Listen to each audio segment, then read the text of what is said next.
to share something with you. That might put me in a very negative light, yeah. Relationships are not my forte. See if someone grabbed up my wife or something completely different ballgame. I'll walk away from here, and this has been like a therapy session.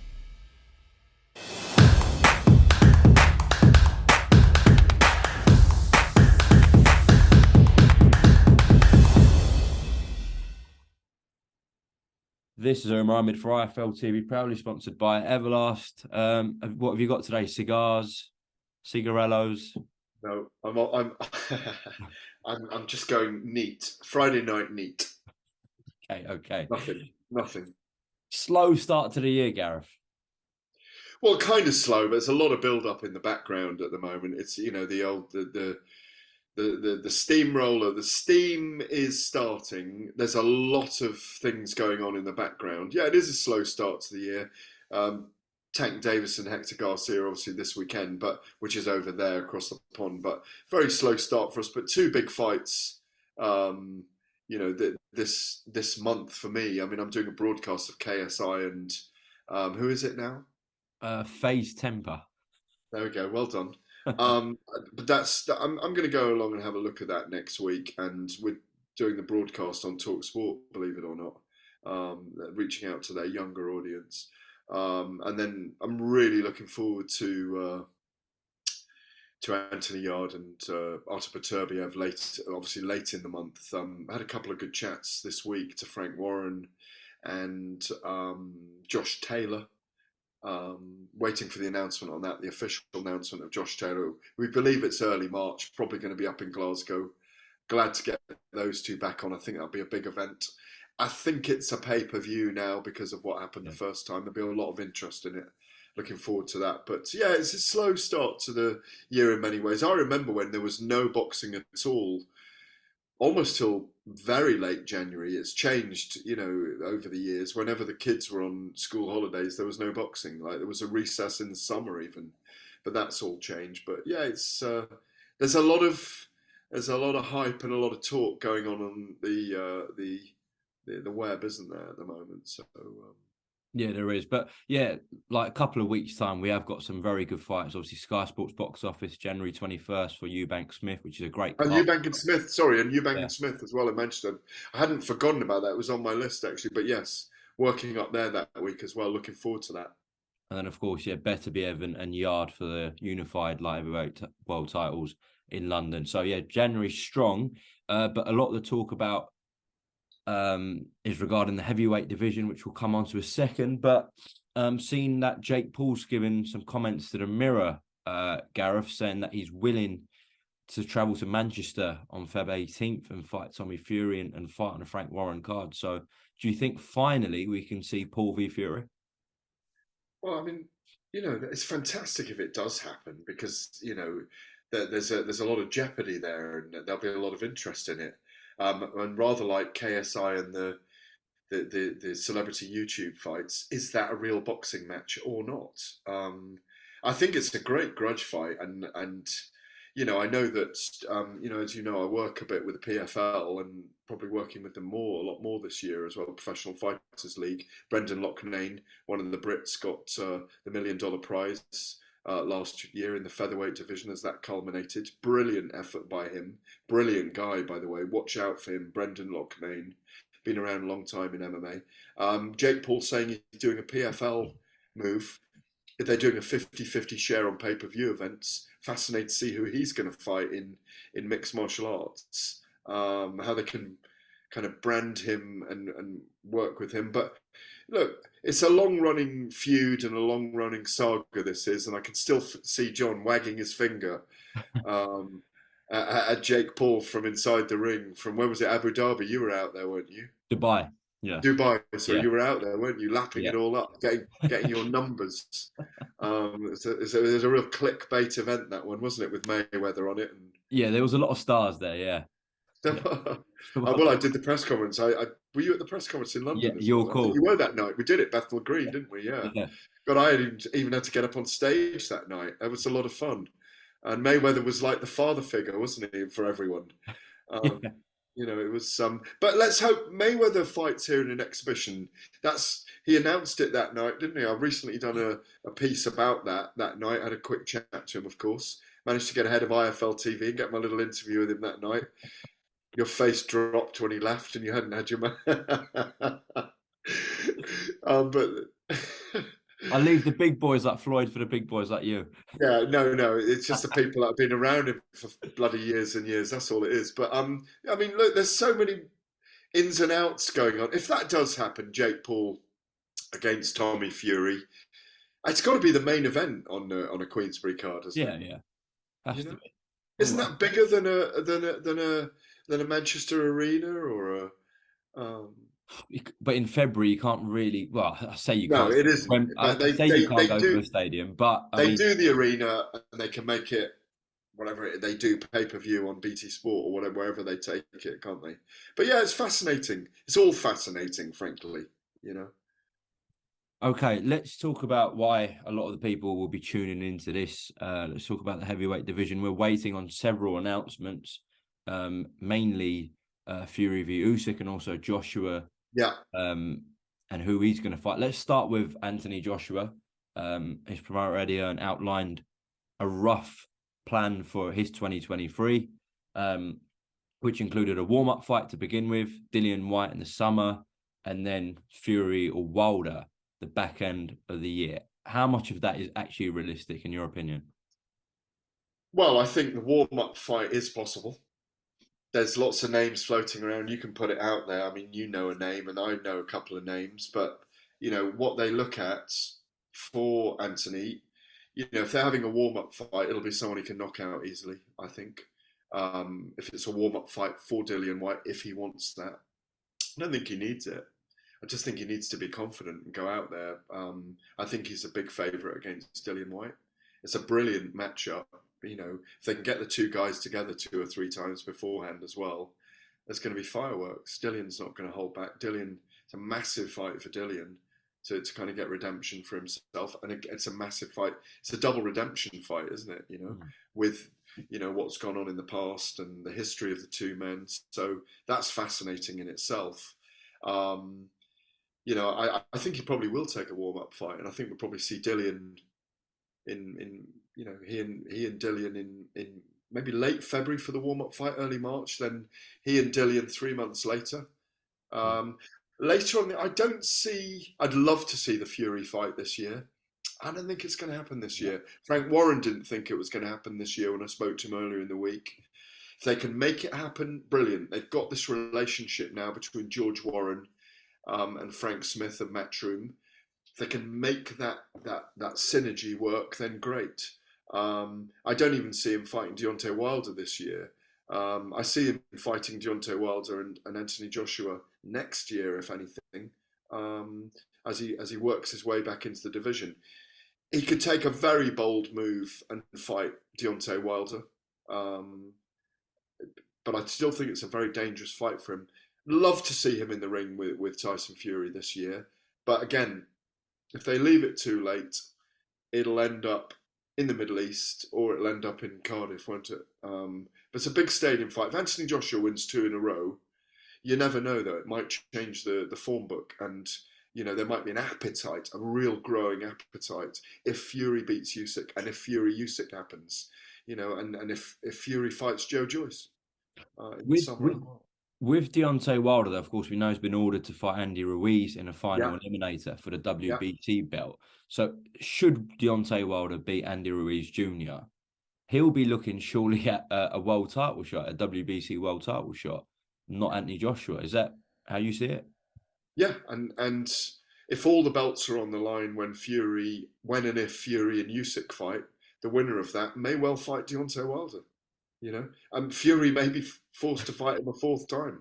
And if Usyk does beat Fury, I've twice picked against Fury, as he reminded me at the Indigo the other day, or the audience reminded me. I picked against Fury against Klitschko in 2015, and I picked against him with Deontay Wilder in the first fight. Believe it or not, I think as we got closer, I might not, but I certainly picked Deontay Wilder at some point in that first fight. Because when Wilder got really close to you in LA, that viral moment.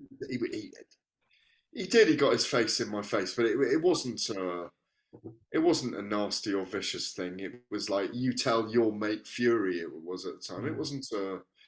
I didn't feel any intimidation from him, even though people thought it was. I mean, you know, a big fat 50-year-old journo. I mean, it's like, what's the worst he could do to me? He was quite rolled up at that press conference, though, wasn't he? He was riled up. I think he had a go at Radio Rahim.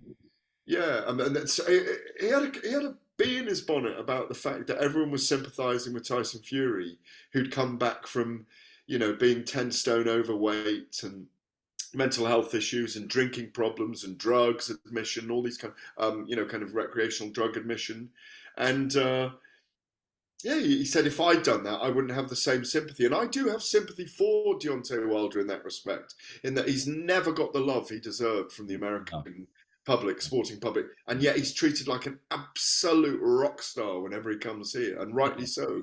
But no, he was.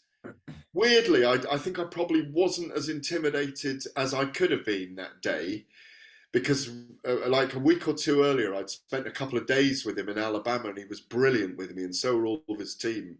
And maybe I'm just foolish, and I saw it as parody, but I didn't go as far that day as take my glasses off when he took his off, though, because I thought, hopefully he'll never hit a man with glasses on here, but yeah, but I've got great fondness for Deontay Wilder anyway, and I would love to see him over here in some big fights. I mean, that heavyweight division at the moment, I mean, you sent me a list of fights, which I think you tweeted earlier, which is it'd be brilliant if they all happened. Well, they were more realistic fights. I mean... Yeah, they are realistic. Yeah. Joshua and Whyte too. Yeah. Wilder and Ruiz, that looks like it'll happen. It puts either man who wins that in a fantastic position with WBC. Fury and Usyk, we all want to see that, and that needs to get made sooner rather than later. That's what Frank Warren told me. I'm sure he's told you, and you've done your interviews with him. Really needs to get signed sooner or later. Doesn't want to spill the beans and do the dirty linen in public. That they are negotiating. I fully expect them to have to make that announcement within the next 10 days, Umar. Because if they're going to have it in March, they're either going to have a massive site free from the Middle East, or they're going to have to sell it here. And as Frank said, I said, are you really going to be able to go outside at Wembley in mid-March? And he said, well, we went outside at Spurs in December, so why can't we? And fair enough, they've done it. So they've set a precedent there. And then, we haven't spoken about Joyce and Dubois, have we? It's where I put realistic fights for those two. I put Joe Joyce v Frank Sanchez, because Frank Sanchez is highly rated with the WBO. And great fight. Yeah, it's a very good fight. And for Daniel Sanchez is a very underrated. He's a small heavyweight in super heavyweight terms. He's more of a Usyk size heavyweight, but I thought, wasn't it F.A. Jagba we watched him in America on the Wilder Fury Wilder 300 card? He was phenomenal that night against a very dangerous Jagba who knocked out everyone prior to that, hadn't he? Pretty much with fists like hammers as well. That guy, I think Frank Sanchez. He's got all those Cuban movements, hasn't he? Skills, light on his feet, in and out. He's a jack in the box, hard to catch. Very confident. I think him manoeuvring around Joe Joyce would be a phenomenal fight in many ways. Who do we think? Who do we think Anthony Joshua's going to fight next? We're gonna plump it on probably the worst guy in the top 15, right? We're going to go Dempsey McKean, the Australian, right? Well, he's with Matchroom as well, so that would make so sense. Let's say Joshua knocks him out in 4 or 5 rounds at the early March the 4th or whatever, and then they go boom, Dillian Whyte, get him at ringside, late May, early June, outside. Where do they do that? Spurs. Or are they going to build him up at the O2 Arena? What the first fight for Joshua? The first fight will be the O2. They'll sell that out. Dillian Whyte will be a stadium. Yeah, Dillian Whyte will be a stadium. Maybe Spurs. Maybe they go to the Emirates. Maybe they'll, go somewhere like that. Um, and then, if he does those two and he gets wins in both of them, Joshua's back in business. But he needs a massive year. He was one of my stars on the wane in my Telegraph health check for boxing in the review of the year. Have I told you that already or not? No, This year? No, no. because I just felt he had a terrible year in terms of losing to Alexander Usyk, dropping the belts out of the ring. He got and the emotion at the press conference I completely understand, but he needs a big year this year. He's lost 3 of his last 4, hasn't he? And but it's not that difficult for him to get back. And because he's a less is more guy, we don't see him out there enough, in my view. But each to their own. He's had 2 losses in the last 2 years, and he's earned probably 85 million from those 2 fights, and God knows how much in endorsements. And let's be honest, what's he done wrong? You know, he's not out there slapping his girlfriend or doing anything like that, is he? That denigrates the sport or himself. So he hasn't done anything bad. Gareth, just on Joshua, you were talking about potentially Dempsey McKean as the first fight of the year for him. Also, someone who's highly ranked in a few bodies and obviously is well known because of the Tyson Fury fight is Otto Wallin. Is that too Great opponent. a risk? No, great opponent for him. Yeah, great opponent for him. I think, but Volin is a very decent contender, and that we can't deny him that he's 3 with the WBO. He's ranked 3. the only thing is, if you're going into a Dylan Whyte fight, obviously Dylan Whyte, an orthodox fighter, you're fighting a southpaw, or you're training for a southpaw and Otto Wallin. Does it make sense?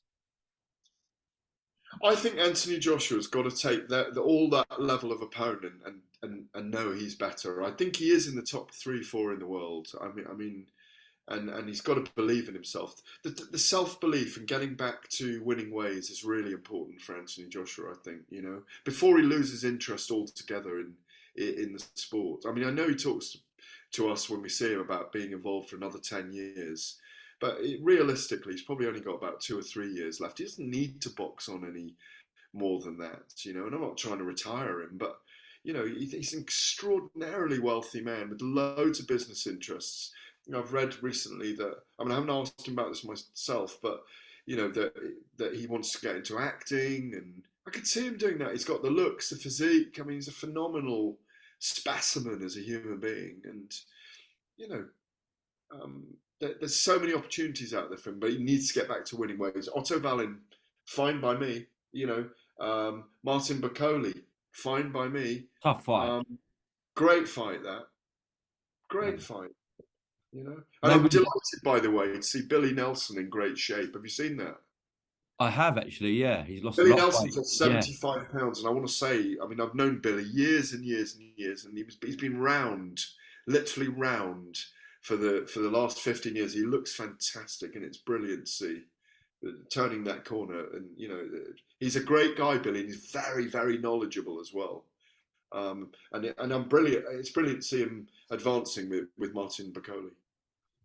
Gareth, the last fight that I put out was for Daniel Dubois. I was going down the WBA rankings, and there's a couple of names that stood out. You've got Luis Ortiz, Ajit Caballel. Bakole is number 1, but I thought, after maybe Daniel's last fight, that's a risky fight to go into next. Bakole is more risk than reward. So realistically, you're looking at, especially coming off an injury, Ajit Caballel, maybe Luis Ortiz. Yeah, Luis Ortiz. I dread to say this. Lucas Brown, Jonathan Guidry. I mean, Fabio Wardley's of the Lucas there, by the way. Apparently, the board didn't want to sanction it, but a couple of months ago, or back in 2022. See, Fabio Wardley's in the WBA ranking. That's what I say. Fabio Wardley's creeping in there. Yeah, exactly, and rightly so. I mean, David Adeleye will be up there soon as well. I mean, there's maybe Moses Italma, who Frank Warren signed. There's a lot of people very excited about him. He's only 18. He set himself the ambition to become a world champion, younger than Mike Tyson. He's got a couple of years to do it. If he can do that, phenomenal. And he's 6'5", 240 pounds, built like a tank. Apparently, he's got brilliant skills. I haven't seen him live yet. I'm looking forward to him being on all Frank's cards this year. He'll be 6-0 by the end of the year. Obviously, Frank manages his brother or promotes his brother Carol as well. Yeah. Really excited. I know that Tyson Fury rates him very heavily as well. So it's a great. We're coming into 2023 with the prospect of a ton of great heavyweight fights, and let's hope that we don't end this year. We were all saying at the end of last year, I hope we get Fury and Joshua, Errol Spence and Terence Crawford. We're still waiting for that. Vasyl Lomachenko and Devin Haney. We're going to get that. We might get Regis Prograis and Teofimo Lopez. That's a brilliant matchup, by the way. We're going to get Jack Catterall and Josh Taylor in a great fight soon. We've got these fights we just mentioned in January. There's great opportunities for Katie Taylor at Croke Park that I mentioned in the review of the year. More women's fights. You know, it's a phenomenal time. I mean, there are like 5 undisputed champions in the women's weight divisions at the moment.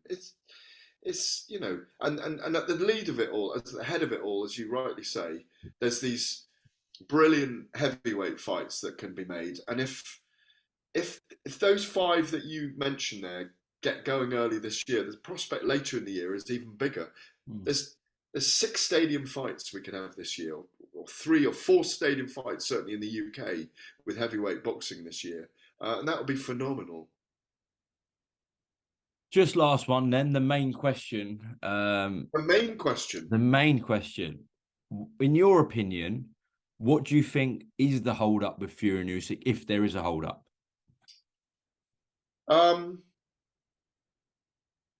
You don't know whether both men are fully fit. You don't know whether there's injuries behind the scenes. Fury mentioned the hand or the shoulder or the elbow after the Derek Chisora fight, didn't he? He said he wanted to get it looked at. There's a timing issue that Usyk wants to fight, which shouldn't be a problem, before March 22nd. They're probably waiting on whether there's a full site fee in Saudi Arabia, what the offer is from there. There's definitely stuff going on behind the scenes, but are we just being impatient then? Well, I mean, it's a month now since the ringside debacle, or the ringside call out, isn't it, from Tyson Fury to both Alexander Usyk and Joe Joyce. Usyk was there for a reason, which is to promote the fight. Fury promoted both those fights very hard and said, I want them. There's no reason why they shouldn't be made. Alex Krasiuk told me he wanted the fight. Egis Klimas, both of the men are very influential with Usyk, said they want the fight. So, you know, there's no reason why we shouldn't get an announcement in the next week to 10 days, in my view. Do you reckon it could be the site fee and there's a bit of a bidding war going on? Yeah, but that no one's revealing the problems, if there are any. So sometimes that can be a good thing, no, Gareth? Yeah, absolutely.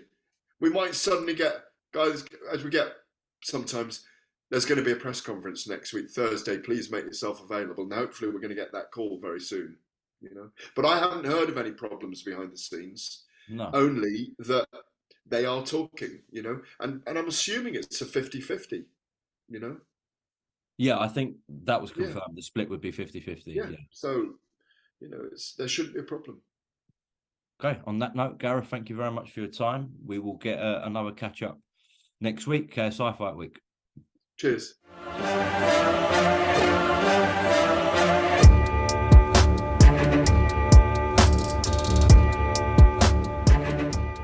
I'm going to share something with you that might put me in a very negative light, yeah. Relationships are not my forte. See if someone grabbed up my wife or something, completely different ballgame. I'll walk away from it, and this has been like a therapy session.